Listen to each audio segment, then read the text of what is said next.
탈무드, 나의 가장 귀한 손님.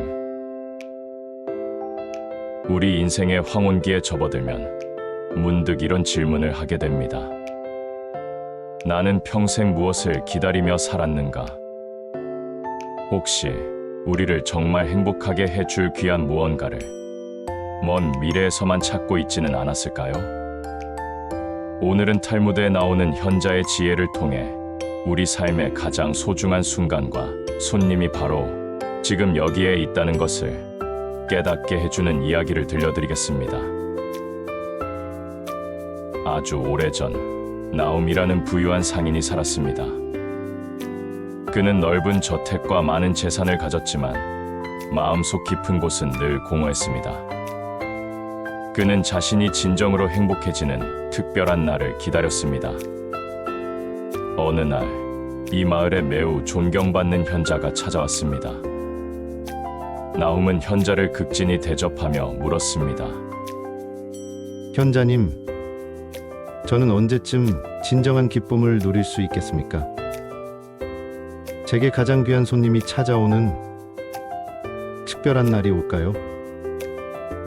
현자는 나움의 눈을 깊이 들여다보며 말했습니다. 나움이여, 내가 가장 간절히 바라던 귀한 손님이 곧 내 저택을 찾아올 것이다. 그는 매우 초라한 모습으로 나타날 것이니 그를 극진히 대접하도록 하라. 나움은 기뻤습니다. 드디어 자신이 기다리던 인생의 축복이 찾아온다고 생각했습니다. 그는 현자가 말한 귀한 손님을 위해 가장 좋은 방을 비워두고 최고급 음식과 옷을 준비하며 매일 문 밖을 살폈습니다. 며칠 뒤 나움의 집 문을 두드리는 소리가 들렸습니다. 문을 열자 남루한 옷을 입고 떨고 있는 늙은 거지 한 명이 서 있었습니다.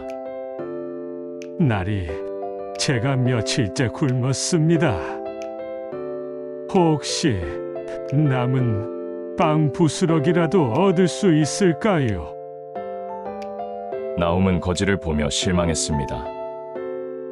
현자가 말한 귀한 손님이 설마 저런 모습일 리가 없어. 분명 더 멋진 손님이 올 거야. 나움은 하인에게 빵 한 조각을 던져주게 하고는 문을 닫아버렸습니다. 다음 날, 이번에는 여행으로 지친 초라한 나그네가 찾아와 하룻밤 묵을 곳을 청했습니다. 나움은 나그네를 보고 또다시 마음이 상했습니다. 이렇게 흔한 나그네가 어떻게 내 가장 귀한 손님이 될 수 있겠어? 그는 나그네에게 뒷마당에 낡은 창고를 내주었습니다. 그리고 며칠 후 비를 쫄딱 맞은 이웃집의 가난한 아이가 부러진 우산을 고쳐달라며 찾아왔습니다. 나움은 아이를 자신의 값비싼 저택 안으로 들이기가 싫었습니다. 다른 데 가서 고치거라. 나는 지금 중요한 손님을 기다리는 중이다. 나움은 아이를 차갑게 돌려보냈습니다. 그렇게 몇 주가 흘렀지만 나움이 기대했던 특별하고 귀한 손님은 끝내 나타나지 않았습니다. 낙심한 나움은 다시 현자를 찾아가 따지듯 물었습니다. 현자님, 어찌 된 일입니까? 제가 정성껏 준비하고 기다렸는데 왜 약속했던 귀한 손님은 오지 않았습니까? 현자는 나움의 눈을 바라보며 슬픔에 잠긴 표정으로 대답했습니다. 나움이여, 그 귀한 손님은 이미 내 저택을 3번이나 방문했다네.